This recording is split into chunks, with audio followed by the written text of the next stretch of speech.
दो काली और एक गोरी चुड़ैल बेटी की शादी। कुछ भूत और चुड़ैल जंगल में झरने के पीछे की ओर रहते थे, जहां मोहना नाम की एक चुड़ैल की 3 चुड़ैल बेटियां थीं। उनमें से पारुल नाम की चुड़ैल बहुत गोरी थी, जबकि 2 चुड़ैल बहनें मारिया और शनाया बेहद काली थीं। ऐसे ही एक दिन, माँ बहुत भूख लग रही है, आज आपने क्या बनाया है? माँ आज मुझे आपके हाथ के आलू का पराठा खाने का मन कर रहा है। क्यों तुम दोनों ने ज्यादा राशन ला कर रख दिया है जो तुम्हारे पसंद के आलू के पराठे बनाओ? जब देखो मुंह फाड़ के खाने की डिमांड करती हो। सादे पराठे बनाए हैं, वही चाय से ठूसना। मम्मा आपने मेरे लिए टेस्टी सा बेसन का एक्स्ट्रा वेजीज डालकर चीला तो बनाया है ना? हाँ बेटा, सब तेरे लिए बनाया है। तू मेरी गोरी बेटी है ना। इन दोनों कालियों के लिए मुझे कुछ भी करने का मन नहीं करता। शक्ल ही ऐसी है, काली सी। हाँ माँ वो तो है। अरे आपने काली अमावस का चांद देखा? वो भी कम से कम गोरा है, चमकता है, पर इनकी शक्लें देखो, काले काजल की ठप्पे जैसी हैं। बहुत मजाक उड़ाते हैं आसपास के सभी लोग मेरा, इन दोनों काली बहनों की वजह से। अरे तुम दोनों थोड़ा अलग रहा करो मेरी गोरी बेटी से, समझी ना? माँ हमें ऐसा क्यों बोल रही हो? आपने ही हम दोनों बेटियों को जन्म दिया है। इसमें हमारी क्या गलती है जो आप बचपन से लेकर अभी तक हमें इतना सुना रही हैं? तब भी हमें कोई प्यार नहीं करता था और अब भी आप ऐसे ही भेदभाव कर रही हैं। माँ हम दोनों भी आपके प्यार के लिए तरस रहे हैं। हमारा भी बेसन का चीला खाने का मन कर रहा है। आप क्यों करती हैं हमारे साथ ऐसे? हिम्मत कैसे हुई तुम दोनों की मुझसे इस तरीके से बात करने की? भूल गई मैं तुम्हारी माँ हूँ। ओह गॉड मम्मा आप मुझे खाना दो। दोनों काली बहनें मोटे मोटे आंसू निकालकर रोती हैं, पर उसमें उन दोनों का कोई दोष नहीं था जिसकी उन्हें सजा मिलती है। जब भी दोनों बहनें बाहर जाती थी तो आसपास के भूत और चुड़ैल उनका मजाक उड़ाते थे। ऐसे ही शाम को दोनों बहनें झरने से पानी लेने गई थी कि वहां पर मौजूद बाकी के भूत चुड़ैल कहते हैं, ओहो देखो तो दोनों काली काली बहनें आई हैं यहाँ पर पानी भरने। कहीं इनके छूते ही झरने का पानी काला ना हो जाए। मैं तो कहता हूँ इन्हें भगा दो। इनकी शक्ल देखकर मुझे उल्टी सी आती है। ये तुम लोग कैसी बेहूदी बातें कर रहे हो? तमीज नहीं है बिल्कुल भी। ओहो देखो तो, अब ये हमें तमीज सिखाएंगी, काली काली अम्मा। अरे जब इनकी अपनी माँ इन्हें घास नहीं डालती तो हमसे उम्मीद करने की क्या जरूरत है? बस नरेश हद से ज्यादा बोल गया तू, जुबान पर लगाम दे। चलो चलो जल्दी से पानी भरकर जाओ। तुम दोनों की ये काली बदसूरत गोबर जैसी शक्ल और नहीं देखी जाती। उन चुड़ैलों की बात सुनकर दोनों बहुत दुखी हो जाती है और जब आगे जाती हैं तो दोनों कीचड़ में फिसलकर गिर जाती हैं। तभी उन्हें देखकर 2 भूत हंसते हुए कहते हैं, अबे यार ये दोनों काली चुड़ैल कीचड़ में गिर गई। अब तो इनकी और शक्ल नहीं दिखेगी। अबे तू पहले कौन सी दिखती थी? बस सफेद आंखें चमकती थी, तब भी तो कीचड़ जैसा ही मुंह था। अबे नहीं, गटर जैसा था। शनाया हम तो इस कीचड़ में गिरकर बहुत गंदे हो गए हैं। हम जल्दी से घर चलते हैं, कहीं कोई और हमारा मजाक ना बनाने आ जाए। तभी वहां 2 काले भूत गोपाल और ब्रजेश आकर कहते हैं, क्या हो गया तुम दोनों को? जब मदद नहीं कर सकते तो दांत फाड़ने की भी कोई जरूरत नहीं है। देखो क्या कौन कर रहा है? काली चुड़ैलों की मदद करने वाले काले भूत आए हैं। तभी वो दोनों भूत बदमाश अरविंद और मनोज को मारते हैं। फिर ब्रजेश गोपाल उन दोनों को अपना हाथ देकर उठाते हैं। शुक्रिया आप दोनों का हमारी मदद करने के लिए। अरे नहीं नहीं, ये तो हमारा फर्ज था। देखिए आप दोनों इन लोगों का बुरा मत मानिए, क्योंकि ऐसा लोग हमें भी कहते हैं। आप दोनों बस अपने मन की करा कीजिए। भूत चुड़ैलों का तो काम है बोलने का, और आप दोनों दिल से बहुत खूबसूरत हैं। आपने हमें समझा उसके लिए शुक्रिया। आप दोनों भी बहुत अच्छे हैं बाकियों से। ऐसा कहकर दोनों घर चले जाते हैं। वहाँ मोहना कहती है, अब तुम तीनों बड़ी हो गई हो तो तुम्हारी शादी करानी होगी। मुझे मेरी बेटी पारुल को तो अच्छा भूत मिल जाएगा, पर तुम दोनों काली अम्मा का क्या करूँ मैं? माँ बार बार हमें काली क्यों बोलती है? इस दुनिया में कोई भी ऐसा भूत होगा जो हम दोनों को अपनाएगा। ओहो खैर जो भी हो, माँ आप मेरे लिए राजकुमार सा भूत लेकर आना जो मुझे पलकों पर बिठा कर रखेगा। तुम इतनी भारी हो कि उसकी पलकों से गिर जाओगी। मारिया जुबान संभाल कर। मैंने कुछ गलत नहीं कहा माँ। कल लड़के भूत वाले तुम तीनों काली पीली कोई चुड़ैल को देखने आ रहे हैं, तैयार रहना। उसकी ये बात सुनकर तीनों अपने कमरे में चली जाती हैं। अगले दिन तीनों को देखने भूत वाले आते हैं। कोई काली चुड़ैलों से शादी नहीं करना चाहता था और पारुल को उसका भूतिया दूल्हा मिल गया था जो उसी की तरह गोरा था। अगले दिन और भूत उन दोनों काली बहनों को देखने आते हैं और कहते हैं, ओहो, इतनी काली चुड़ैल को मैं अपनी बीवी नहीं बना सकता। और मुझे भी शादी नहीं करनी। मुझे तो पता था कोई तुम दोनों से शादी नहीं करने वाला। तभी ब्रजेश और गोपाल भूत वहां आकर कहते हैं, कोई शादी करे ना करे पर हम जरूर करेंगे। मैं मारिया से बहुत प्यार करता हूँ। और मैं शनाया से। आप हमारी शादी उनसे करा दीजिए। वो तो ठीक है, पर दोनों काली बेटी कम थी कि तुम दो काले दामाद और आ गए। हम दोनों बहनों को भी मंजूर है। काली बहनों को काला पति मिला। चलो मेरी माँ के बोझ को कोई तो ढोने आया। अगले दिन ही तीनों चुड़ैलों की हल्दी का प्रोग्राम था। जहां उन दोनों को कोई हल्दी नहीं लगा रहा था, वहीं सारी हल्दी गोरी चुड़ैल को लग जाती है और मोहना कहती है, अब तुम दोनों पर तो हल्दी का रंग चढ़ने से रहा, तो मैंने सोचा क्यों ना पारुल को ही लगा दूं। मारिया, हम दोनों ही एक दूसरे को हल्दी लगाकर रस्म पूरी कर लेते हैं। हाँ बहन। इस तरह दोनों बहनें एक दूसरे के हल्दी लगाती हैं और मेहंदी भी। नाच गाना होता है और तीनों चुड़ैलों की धूमधाम से शादी हो जाती है। शादी के पग फेरे के लिए तीनों घर वापस आती हैं तो पारुल फिर से उसे नीचा दिखाते हुए कहती है, शनाया, मारिया, तुम दोनों ऑलरेडी काली हो, कम से कम गोरा पति तो चुन लेते जिससे तुम्हारी कम बेइज्जती होती। पारुल, रंग का क्या है, वो तो लाल पीली होती रहती है मेकअप से भी। हम मेकअप करके भी गोरे बन सकते हैं, पर असल में दिल गोरा होना वो बड़ी बात है। अफसोस से कहना पड़ रहा है कि तुम्हारा दिल बेहद काला है। हाँ, हमारा पति जैसा भी हो, हम दोनों को बहुत प्यार करता है। मारिया भी खुश है और मैं भी। जो बोलो वो ही ला कर देते हैं हमें। अच्छा, पर मैंने अपनी जान को ब्रांडेड पर्स लाकर दिया है। क्या तुम्हारे पति ने तुम्हें दिलाया है? शनाया के हाथ में वो पर्स देखा है, अमेरिका से मंगवाया है मैंने। और मारिया के जूते देखो, मैंने पेरिस से मंगवाए हैं। तो इस टुच्ची से ब्रांड की क्या बात करना। अच्छा हुआ तुम दोनों आ गए। दामाद जी पहली बार आए हैं। ये लो राका बेटा, खीर पूड़ी कचौड़ी खाओ और तुम दोनों ये एक थाली में से ही काम चला लेना। वो क्या है ना, खाना खत्म हो गया। आप दोनों हमें माफ करना। माँ हमारे साथ भी ऐसा ही बर्ताव करती है। इन बातों को दिल से मत लगाना। मेरा जी घबरा रहा है। ऐसा कहते ही मोहना उल्टी कर देती है। घिन करके राका वहां से चला जाता है और पारुल मुंह पर हाथ रख लेती है। बेटा, मेरी तबीयत खराब हो रही है, जरा पानी लाना। पारुल जी, आपको ऐसे देखकर मुझे उल्टी आ रही है। मैं तो कुछ काम नहीं करने वाली। शनाया, मारिया, तुम पानी दे दो, मैं जब तक बाहर हूँ। मारिया, माँ की तबीयत बहुत बिगड़ रही है, डॉक्टर को बुला लेना होगा। तू पानी ले आ, मैं साफ करती हूँ। मैं बुलाता हूँ। ऐसा कहकर मारिया मोहन को पानी पिलाती है और शनाया उल्टी साफ करती है। डॉक्टर भूत आकर मोहना की तबीयत चेक करता है। तभी गोरी बेटी और दामाद भी आ जाते हैं। माँ, अब तो आप ठीक हो ना? आपको कुछ चाहिए माँ जी? तुम दोनों से मैं कुछ कहना ही नहीं चाहती। पारुल, तुझे इतना प्यार दिया मैंने और तू मुझे ऐसे समय में छोड़कर चली गई। मेरी सेवा पानी, मेरा ख्याल मेरी इन दोनों बेटियों ने रखा है और दामाद ने भी। बेटा, मैंने तुम चारों के साथ जो कुछ भी किया उसके लिए मुझे माफ कर दो। अब से मैं तुम चारों के साथ ऐसा व्यवहार नहीं करूंगी। माँ, मुझे अपनी गलती का एहसास है। शनाया, मारिया, ब्रजेश, गोपाल, आप चारों मुझे माफ कर दीजिए। अब से हम तीनों बहनें मिलकर रहेंगी। माफ किया। तब से तीनों चुड़ैल बहनें और दामाद सब एक साथ मिलकर खुशी खुशी रहने लगते हैं। चुड़ैल की बेटी की शादी। कुसुम एक लड़की का हाथ पकड़कर जबरदस्ती मंडप ले जा रही थी। वो लड़की बहुत रोती है लेकिन कुसुम नहीं मानती। इतने में एक चुड़ैल आकर कुसुम का गला पकड़ लेती है और कहती है, आज मैं तुझे नहीं छोड़ूंगी। आज तूने हद पार कर दी है। तुझे मैं जिंदा मार डालूंगी, देखती जा तू। ये बोलते ही वो डरावनी चुड़ैल कुसुम को कई बार हवा से जमीन पर पटक कर और बिजली के झटके देकर मार डालती है। आखिर ये चुड़ैल कौन है और क्यों वो उस औरत को मार रही थी, जानने के लिए कुछ समय पीछे चलते हैं। 5 महीने पहले किंजल और मयंक सीसीडी में बैठकर एक दूसरे का हाथ पकड़कर कहते हैं, किंजल, कितना टाइम हो गया, अब हम कब तक यूं ही मिलते रहेंगे? अपनी मम्मी से बात क्यों नहीं करती हो हमारी शादी की? पता नहीं, मैं जब भी मैं ये सब सोचती हूँ ना तो माँ के सामने कह ही नहीं पाती, लेकिन आज जरूर बोलूंगी।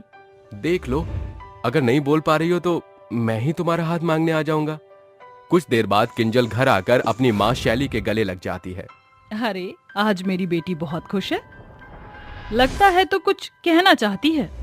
माँ, वो मैं आपसे ये कह रही थी कि एक लड़का है, मयंक नाम का लड़का, बहुत अच्छा है। आप एक बार उससे बात करो, मिलो। मैं उससे प्यार करती हूँ। प्यार करती है? और तू शादी भी उससे ही करना चाहती है, इसलिए मुझे ये सब बता रही है ना? हाँ माँ। ठीक है, तो उस लड़के से मिलवा। अगर मुझे अच्छा लगा तो ही मैं तुम दोनों की शादी करवाऊंगी। सच माँ, आप बहुत अच्छी हो। I love you so much. कल ही आप दोनों मिल लेना। किंजल फिर से खुश होकर अपनी माँ को जोर से गले लगाकर झूमते हुए अपने कमरे में चली जाती है। वहीं दूसरी तरफ शैली की देवरानी कुसुम ये सारी बातें सुनकर बेकार सी शक्ल बनाकर कहती है, किंजल को कोई लड़का पसंद है? नहीं, मैं ये नहीं होने दे सकती। अगर ये हो गया तो मेरा सपना कैसे पूरा होगा? मैं किंजल की शादी इस लड़के से नहीं होने दूंगी। अगले दिन मयंक घर पर आकर शैली के पैर छूकर कहता है, आंटी नमस्ते। नमस्ते बेटा, बैठो। किंजल, जाओ इसके लिए कुछ ले आओ। जी माँ। हाँ, तो मयंक नाम है तुम्हारा, तो कब से जानते हो मेरी बेटी को? वो आंटी, मैं किंजल को 3 साल से जानता हूँ, कॉलेज में मिलते हैं। अच्छा, मेरी बेटी से सच में प्यार करते हो या ऐसे ही टाइम पास है सब? क्योंकि मैंने उसकी आंखों में बहुत प्यार देखा है तुम्हारे लिए। नहीं आंटी, मैं उसे बहुत प्यार करता हूँ, उसे दुनिया की सारी खुशी देना चाहता हूँ, बहुत खुश रखूंगा। मुझे खुशी हुई जानकर। अरे दीदी, ये घर में कौन आया है? अरे ये किंजल का कॉलेज फ्रेंड है, बात करने के लिए बुलाया है घर पर। अच्छा दीदी, मुझे लगा आप इसका रिश्ता पक्का कर रही हैं हमारी किंजल के साथ। वो क्या है ना, मैंने आपको बात करते हुए सुन लिया था थोड़ा सा। कोई बात नहीं, अगर मुझे लड़के में सारे गुण दिखे तो मैं उसकी शादी अपनी बेटी से करा दूंगी। अच्छा दीदी, मुझे कुछ तो करना पड़ेगा, ये शादी तो मैं नहीं होने दूंगी। किंजल नाश्ता लेकर आ जाती है। शैली बहुत देर तक मयंक से बातें करती है, जिसके बाद वो अपनी बेटी का रिश्ता मयंक से जोड़ने के लिए तैयार हो जाती है। गुस्से से बौखलाई कुसुम अगले दिन ही अपने भतीजे कबीर को अपने पास रहने के लिए बुलाती है। कबीर शैली और उसके पांव छूता है। ऐसे ही शाम को कुसुम कहती है, अरे किंजल, कबीर को यहाँ की कोई चीज नहीं पता, तुम सब्जी लाने के साथ इसे भी मार्केट घुमा दो ना। जी चाची जी। तो चलें किंजल। जहाँ एक तरफ कुसुम कबीर को किंजल के साथ बातें करने के लिए मार्केट भेजती है, तो कबीर उससे बात करके उसे टच करने की कोशिश करता है, जो कि किंजल को बिल्कुल पसंद नहीं आता। वहीं जब दोनों बुआ भतीजे कमरे में बात कर रहे थे, चाची, किंजल बहुत समझदार है, उसने मुझे अपने करीब तक नहीं आने दिया, शादी कैसे होगी उससे मेरी? तू चिंता मत कर भतीजे, तेरी शादी तो किंजल से मैं हर हालत में करवा कर रहूंगी, चाहे उसके लिए मुझे कुछ भी करना पड़े। उन दोनों की ये बात कुसुम सुन लेती है। वो घबराकर जैसे ही जाती है तो दरवाजा बंद होने की आवाज आती है। ये देखकर दोनों शैली को पकड़कर कमरे में लाते हैं। जेठानी जी, आपने हम दोनों की बातें सुन ली, ये अच्छा नहीं किया आपने। कहाँ जा रही थी ऐसे भागकर? तुम दोनों की असलियत अपनी बेटी को बताने। क्या मेरी बेटी की शादी उससे नहीं कराना चाहती तुम? चाची, आपकी जेठानी बड़ी भोली है, इन्हें बता दो मरने से पहले। ये तो सही बोला तू। तो सुनो मेरी प्यारी जेठानी, आपकी बेटी की प्रॉपर्टी उससे हथियाने के लिए मुझे कबीर से उसकी शादी करानी पड़ेगी, क्योंकि शादी होने के बाद उस प्रॉपर्टी का आधा हिस्सा उसके पति का होगा। सिर्फ अब आपको सारी बात पता चल गई है, आपको जाना होगा। आपकी बेटी की शादी मैं करा दूंगी। टाटा बाय, खत्म। ये बोलते ही कुसुम और कबीर शैली को जान से मार डालते हैं। किंजल इन सब चीजों से अनजान थी। उसके बाद शैली चुड़ैल बन जाती है और कहती है, मैं तुम दोनों को छोड़ूंगी नहीं, मुझे अपनी बेटी को इन लोगों से बचाना होगा। किंजल को अपनी माँ की जान का सदमा लगता है। इसी बीच कुसुम अपने असली रूप में आकर किंजल को टॉर्चर करने लगती है। उसे मयंक से मिलने नहीं देती। मयंक घर पर आता तो उसे कबीर पीट दिया करता था, फिर उसे किडनैप करवा दिया। धीरे धीरे 5 महीने हो जाते हैं। शैली भी लाचार होकर अपनी बेटी की मदद नहीं कर पाती। एक दिन कुसुम कहती है, बस बहुत हो गया, अब मुझसे प्रॉपर्टी का इंतजार नहीं होता। अब उस नकचड़ी किंजल की शादी तुझसे करा ही देती हूँ। हाँ बुआ, करा दो, मैं भी कब तक कुंवारा रहूं। अगले दिन ही दोनों उसकी शादी का मंडप सजा देते हैं और कुसुम उस पर लहंगा फेंक कर कहती है, ए किंजल, जल्दी से ये लहंगा पहनकर तैयार हो जा, अगर नहीं हुई तो मुझसे बुरा कोई नहीं होगा। आपसे बुरा कोई हो भी नहीं सकता। मेरी माँ को मार डाला ना आपने, नहीं करूंगी मैं कबीर से शादी। ओह, तो तुझे सब पता चल गया? शादी तो तेरी मैं आज ही करा कर रहूंगी। नहीं नहीं नहीं करूंगी शादी। किंजल की ये बात सुनकर कुसुम उसे चांटे मारती है। वहीं बेबस चुड़ैल अपनी बेटी को बचा नहीं पाती। क्योंकि वो किसी को छू ही नहीं पाती है। इतने में कुसुम किंजल को जबरदस्ती दुल्हन बनाकर मंडप की ओर ले जाती है। तभी चुड़ैल कहती है, हे भगवान, मुझे शक्ति दो ताकि मैं अपनी बेटी को इन हैवानों से बचा सकूं। प्रेजेंट डे, आज का दिन। चुड़ैल के ये कहते ही उस पर एक रोशनी आती है और जैसे ही कुसुम उसे ले जाती है, चुड़ैल किंजल का हाथ छुड़ाकर उसका गला पकड़ लेती है और कहती है, कुसुम, मैं तुझे छोड़ूंगी नहीं, मार डालूंगी। तूने मेरी बेटी के साथ बहुत नाइंसाफी की है। एक प्रॉपर्टी के लिए तू इतना नीचे गिर जाएगी, मैं कभी सोच भी नहीं सकती थी।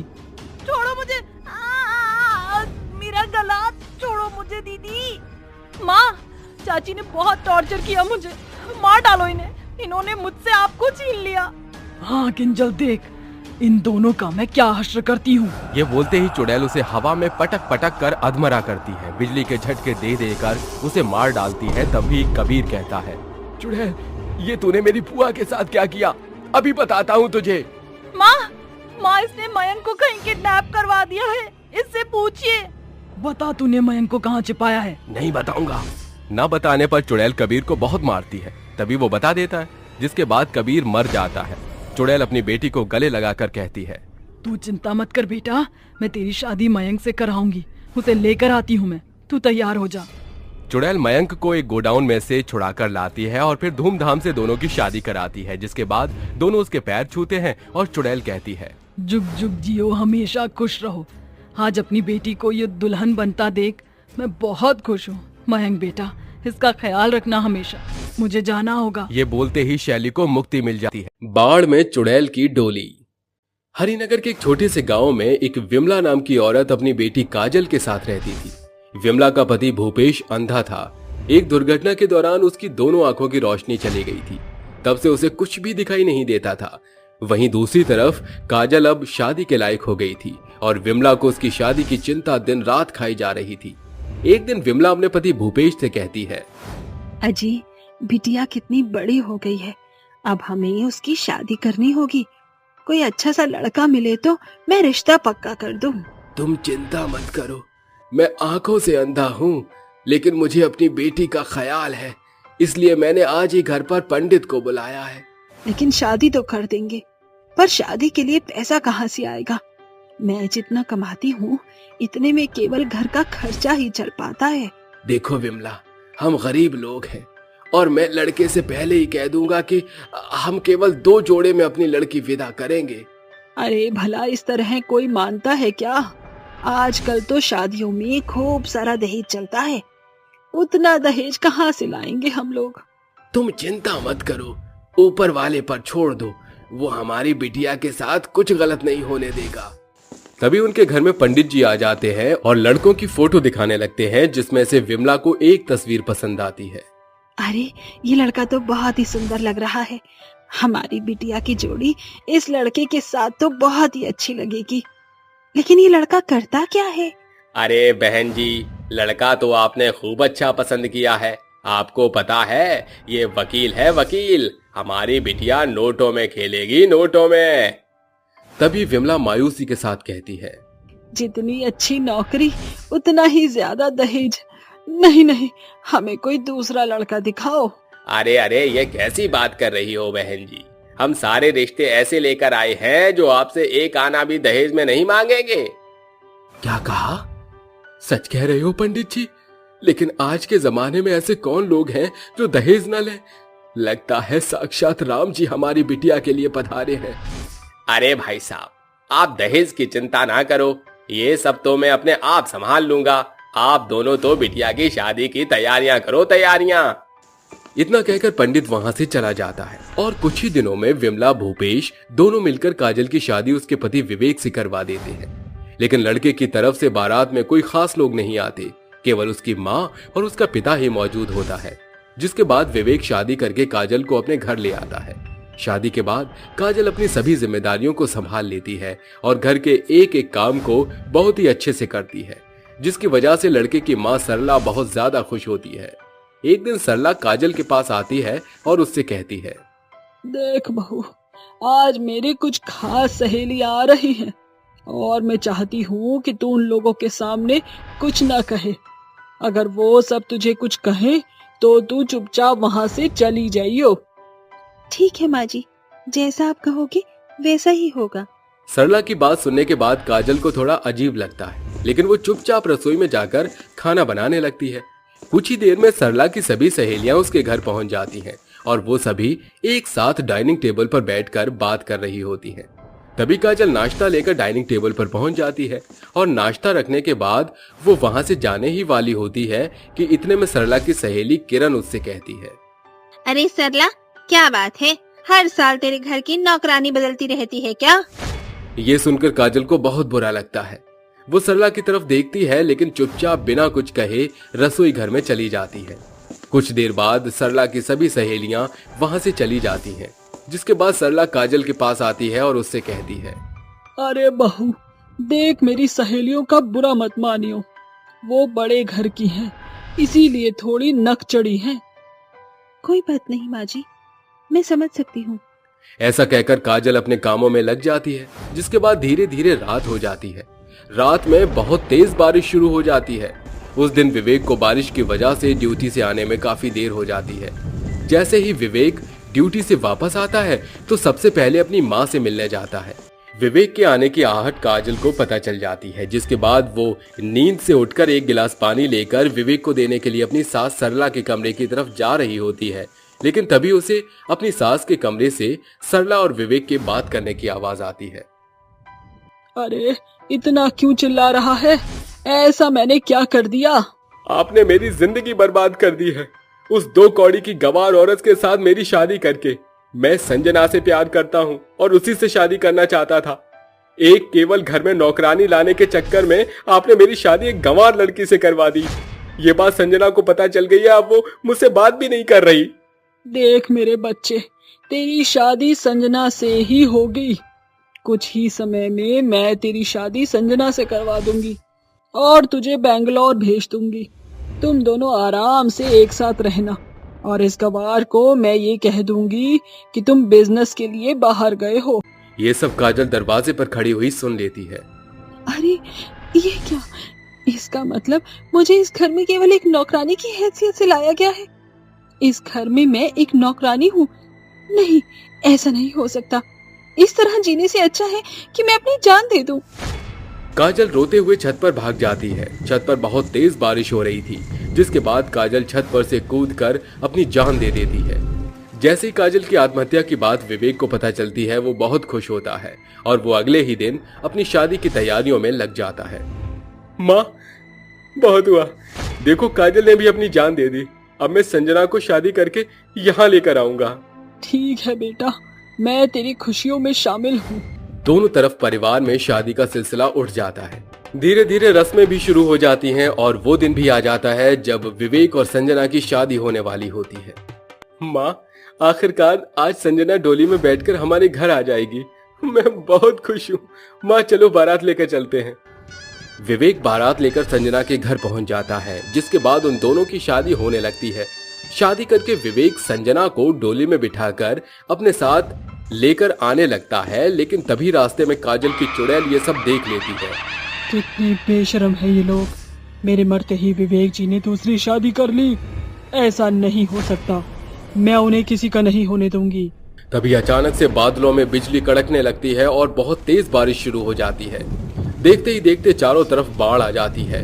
विवेक बहुत ही मुश्किल से संजना की डोली को इतने पानी में लेकर चल रहा होता है। अरे चिंता मत करो संजना, मैं तुम्हें सही सलामत घर तक ले जाऊंगा। विवेक संजना को डोली में बिठाकर अपने घर ले आता है। डोली में से जैसे ही संजना बाहर आती है, विवेक संजना का घूंघट उठाते हुए कहता है, देखो मेरी जान, हम अपने घर पहुंच ही गए। आज के बाद हम दोनों एक साथ मेरे घर में रहेंगे। घूंघट ऊपर उठते ही घूंघट के नीचे एक बहुत भयानक चुड़ैल होती है, जिसे देखकर विवेक हक्का बक्का रह जाता है। चुड़ैल? संजना, मेरी संजना कहाँ है तू? चुड़ैल, तूने मेरी संजना के साथ क्या किया? बता चुड़ैल, कौन है तू? मैं काजल हूँ, जिसे तुम अपनी माँ के साथ नौकरानी बनाकर अपने घर लेकर आए थे। तुमने मेरे साथ अच्छा नहीं किया, जिसकी सजा मैं तुम्हें जरूर दूंगी। माफ कर दो मुझे, माफ कर दो, मुझसे बहुत बड़ी गलती हो गई। ऐसे कैसे माफ कर दूं? जब तक मैं तुम्हें मार नहीं देती मेरी आत्मा को मुक्ति नहीं मिलेगी। इतना कहते ही चुड़ैल विवेक को मार देती है, साथ ही साथ उसकी माँ का गला घोंट कर उसे भी मार देती है, जिसके बाद चुड़ैल की आत्मा को मुक्ति मिल जाती है और वो वहां से हमेशा हमेशा के लिए चली जाती है। चुड़ैल की शादी में जरूर आना। धरती के नीचे बसे पाताल लोक में एक बड़ी ही भयानक सूरत वाली चुड़ैल रहा करती थी, जिसकी लाल स्याह खूनी आंखें, चितकबरा चेहरा, दानवों से लंबे पंजे थे। वहां चारों तरफ घनघोर अंधेरा था। चुड़ैल एक इमली के पेड़ पर बैठी हुई कहती है, बस बहुत हुआ, अब मुझे ये सड़ी गली जिंदगी और इस काली दुनिया से बाहर निकलना है। चुड़ैल धरती को चीरते हुए ताबड़तोड़ तबाही मचाकर प्रकट होती है। तभी उसके कान में एक शहनाई की गूंज सुनाई पड़ती है।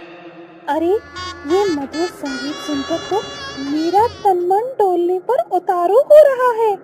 चुड़ैल शहनाई की धुन का पीछा करते हुए हवा में लहराती हुई आगे बढ़ती है। तभी उसकी नजर शादी के समारोह पर पड़ने के साथ चुड़ैल दूर खड़ी होकर कहती है, ये तड़क भड़क दिलरुबा चुड़ैल को बड़ा पसंद आया। उतावली चुड़ैल सुंदर सी औरत का भेष धरकर शादी में पहुंचती है, जहां डीजे की धुन पर पप्पू नाम का एक शख्स नागिन डांस कर रहा था। अरे लगाए वे तू लिपस्टिक, आहा आहा आहा हिलेला डिस्ट्रिक्ट जिला टॉप लागेलू, हो जिला टॉप लागेलू। चुड़ैल उसको एक टक निहारते हुए पूछती है, अरे सुनो, क्या तुम मुझे बताओगे यहाँ कैसा जश्न चल रहा है? अरे आज यहाँ पर हमरे लंगोटिया यार चनिया की शादी हो रही है। वैसे हम अब तक कुंवारे हैं सुंदरी, तुम चाहो तो लगे हाथ हम दोनों का भी फेरा पड़वा दे। ये सुन चुड़ैल गुस्से से बौखलाकर उसे जोरदार कंटाप लगाकर कहती है, ब्याह का बुखार उतरा कि नहीं? बचपन की उम्र में बचपन के ख्वाब नहीं देखा करते, ठरकी बुढ़ाओ कहीं का। अरे एकदम तेज मिर्ची है ससुरी, एक तमाचे में ही सारा नजर आवत है। चुड़ैल चारों ओर ताकते हुए गायब होकर मंडप के खंभे से चिपक कर दूल्हा दुल्हन की शादी की रस्म देखती है और उनके सामने प्रकट होकर कहती है, दिलरुबा चुड़ैल को भी शादी करनी है, क्या तुम मेरा दूल्हा बनोगे? हे राम जी, ये चुड़ैल शादी में कैसे आ गई? चुड़ैल, अरे कोई बचाओ हमको। तुम्हें बचाने कोई नहीं आएगा, अब तुम्हें मुझसे शादी करनी होगी। ये पप्पू पोपट, चल जल्दी से डीजे बजा, आज ये चुड़ैल दिल खोल कर नाचेगी। चुड़ैल को देख शादी में आए हर लोगों के चेहरे पर खौफ साफ साफ झलक रहा था। सभी सिर से पांव तक डर के मारे पसीने से सराबोर हो चुके थे। फिर चुड़ैल रूपा को छूते ही अपनी काली शक्तियों से दुल्हन के लिबास में बदलकर नाचती हुई कहती है, सजना तेरे लिए सजना, ये चूड़ी कंगना बस तेरे लिए पाई है, आ तू संग मेरे है जीना मरना, कसम यही खाई है। चलो दिलबर जल्दी से शादी करते हैं। अरे ये मुमकिन नहीं, अरे एक इंसान और चुड़ैल के बीच शादी कैसे हो सकती है? दूर हटो। तुमने दिलरुबा का दिल तोड़ा है, अब ये शादी तुम्हारी बर्बादी का कारण बनेगी। चुड़ैल अपने लंबे नाखून से चनिया का गला रेत कर उसके खून से होली खेलती है। चारों तरफ अफरा तफरी मच जाती है। सभी बाराती जान बचाकर भाग जाते हैं। तभी चुड़ैल कहती है, ये लुक्का छुपी का खेल नहीं चलेगा, तुम्हें इस चुड़ैल की शादी में जरूर आना होगा। शादी की लालसा लिए चुड़ैल पूरी रात भुतहा नाच नाचती है। तकरीबन 2 दिन बीतने के बाद देर रात चुड़ैल सभी का दरवाजा खटखटाकर कहती है, कहाँ मर गए सारे के सारे? मैं कहती हूँ जल्दी बाहर निकलो, वरना मैं इस हंसते खेलते गांव में मौत की नदियाँ बहा दूंगी।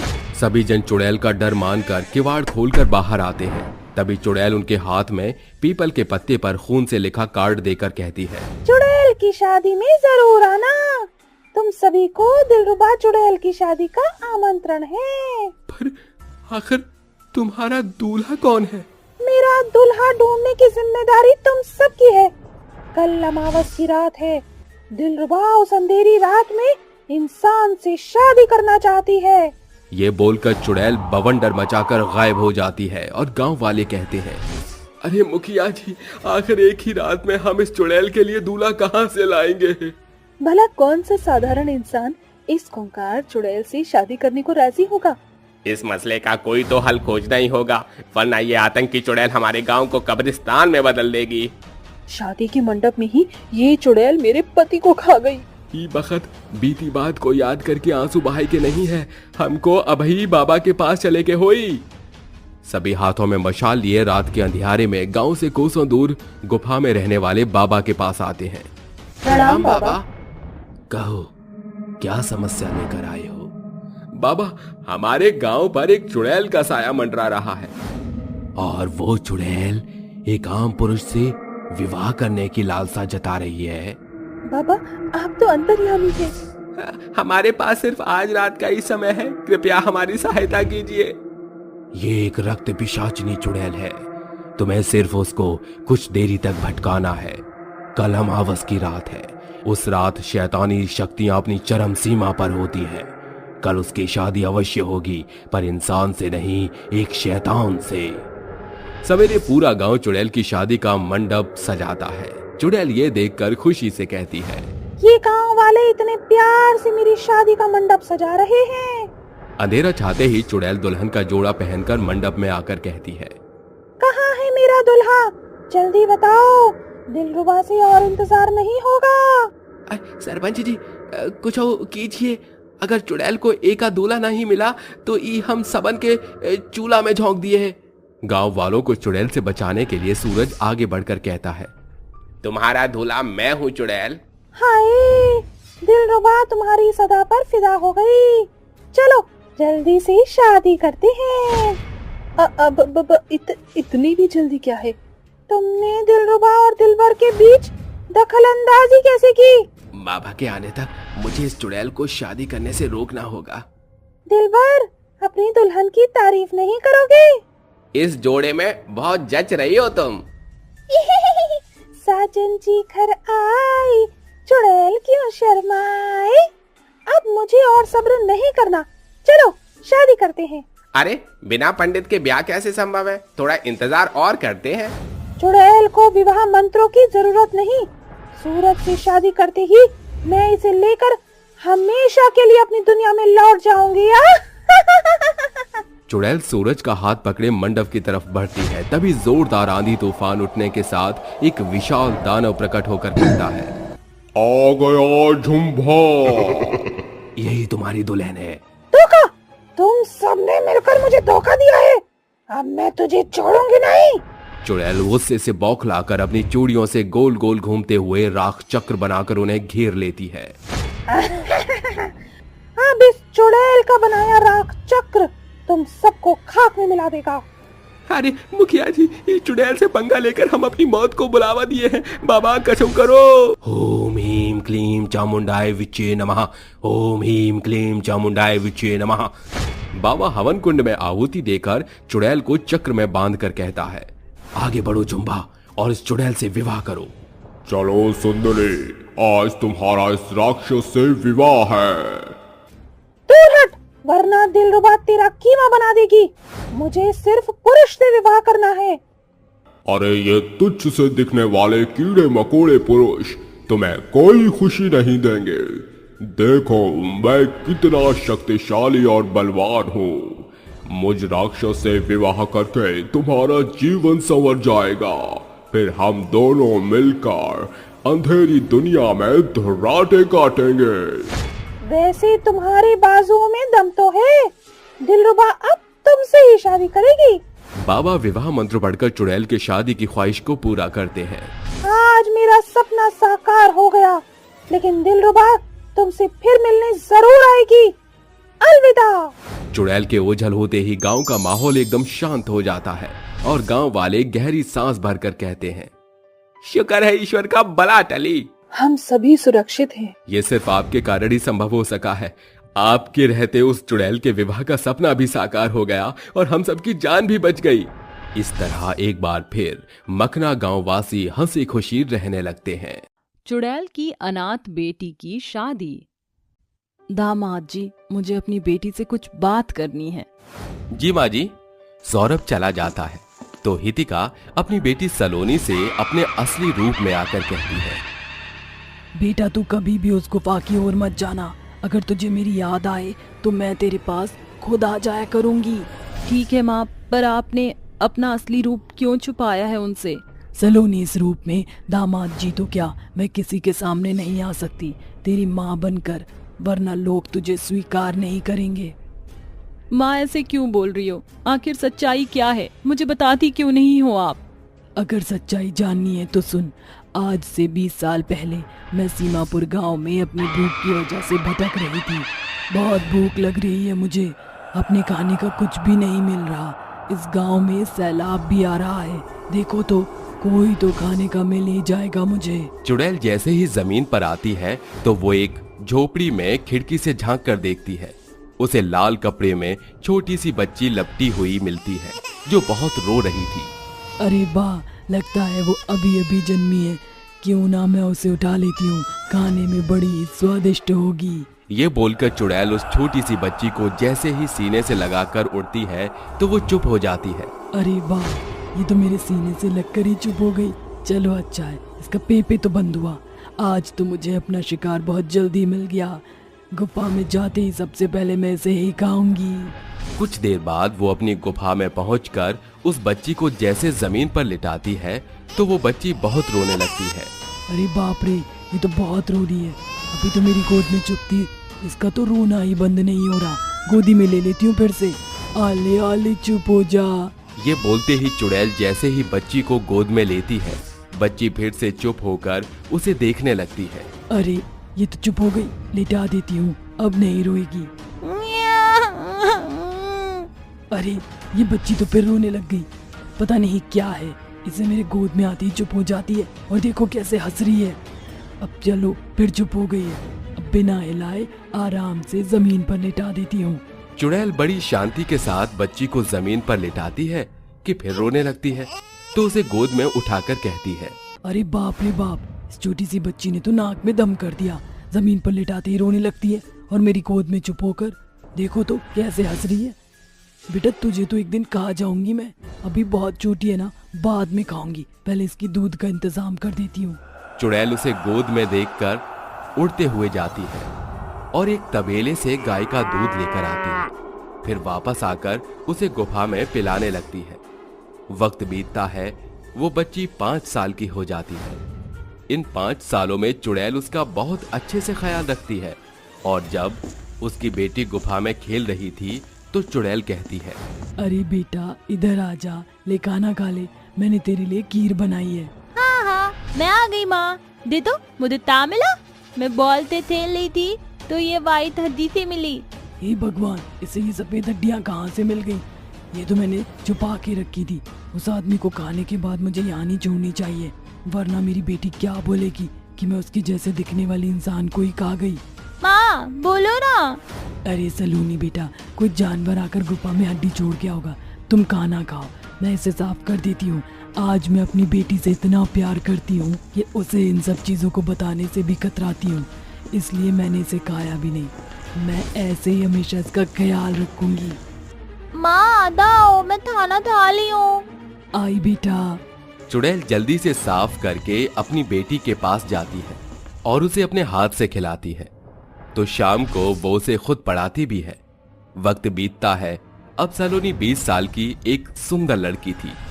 चुड़ैल खाना बना ही रही थी कि सलोनी आकर उसे गालों पर पुच्ची करते हुए कहती है, चलो चलो हटो माँ, आज खाना मैं बनाऊंगी। तू पागल हो गई है क्या? क्या करती है? पागल सी बड़ी हो गई है। आप कब तक काम करोगी? मेरे बचपन से आपने ही तो काम किया और आपने मुझे खाना बनाना सिखाया था, भूल गए? तो आज खाना मैं बनाऊंगी, मेरे हाथ का खाना खाना। ओफो, ये लड़की भी ना।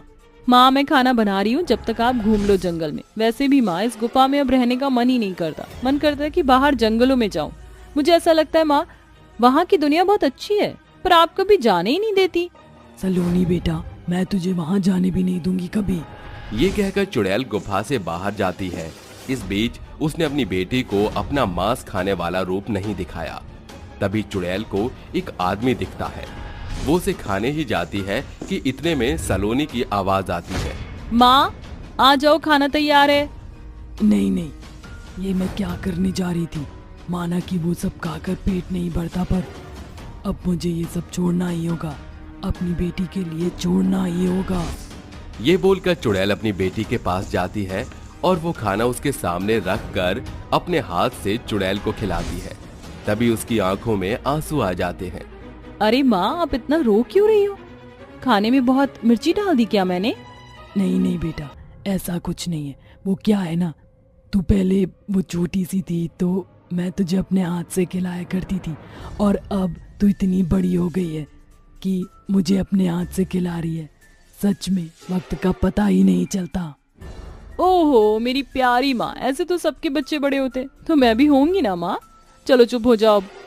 हाँ बेटा। अगले दिन सलोनी गुफा से बाहर निकलकर जंगल में सुंदर फूलों को तोड़ रही थी कि तभी 2-3 चुड़ैलें उस लड़की को देखकर कहती हैं, ये ताजा गोश्त कैसे घूम रहा है? इसे अभी तक खाया क्यों नहीं किसी ने? वही तो, इस जंगल में इतनी चुड़ैल है कि अब तक इसे कच्चा चबाकर कोई खा ही गया होता। और सबसे पास तो वो हितिका चुड़ैल रहती है, बच कैसे गई? अरे अब हम इसे अपना शिकार बनाते हैं, चलो। खा जाओ इस लड़की को, पकड़ो। तीनों चुड़ैल उड़ते हुए सलोनी के पास आती ही है कि सलोनी उसे देखकर घबराकर गिर जाती है। गिरते ही उसके सिर पर चोट लग जाती है और जैसे तैसे वो भागकर अपनी माँ की गुफा में आ जाती है। तभी चुड़ैल कहती है, अरे बेटा, तेरे सर पर चोट कैसे लगी? किसने किया ये?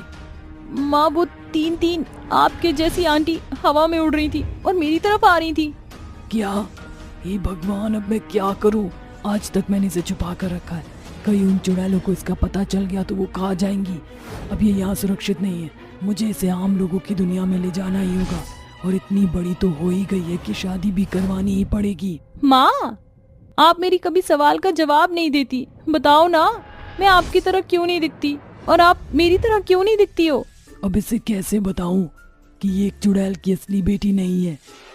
मैं तुझे बाद में बता दूंगी। फिलहाल अब हम दूसरी दुनिया में जाएंगे जहाँ तू जाना चाहती थी, और मैं जादू करूं, मैं तेरे जैसी बन सकती हूँ। ये कहते ही चुड़ैल एक इंसानी रूप लेकर अपनी बेटी को एक शहर में ले जाती है और उसी के साथ वहां रहने लगती है। कुछ वक्त के बाद वो सौरभ नाम के एक लड़के से उसकी शादी कर देती है। तो तुझे पता चल गया ना, मैंने तुझे क्यों इस दुनिया से अलग रखा था। तू मेरी तरह क्यों अलग दिखती थी। मैं चुड़ैल होकर इंसानी लोगों के सामने नहीं जा सकती, वरना कोई तुझे अपनाएगा नहीं। माँ, भले ही आप मेरी असली माँ ना सही, लेकिन आपने मुझे दिया असली माँ का प्यार ही है, वरना अब तक तो आपने मुझे खा लिया होता चाउमीन बनाकर। आई लव यू माँ। सासू माँ, क्या मैं अंदर आ जाऊं? आप मेरी दुल्हन को मेरे साथ भेजोगे या नहीं? बहुत देर से आप दोनों अंदर ही हो। हाँ हाँ बेटा, भेजती हूँ। जा सलोनी बेटा, अपने नए जीवन की शुरुआत कर। मैं तुझसे मिलने आती रहूंगी। ये कहकर चुड़ैल अपनी बेटी को विदा कर देती है और कुछ वक्त बाद उससे इंसानी रूप में मिलने भी जाती है।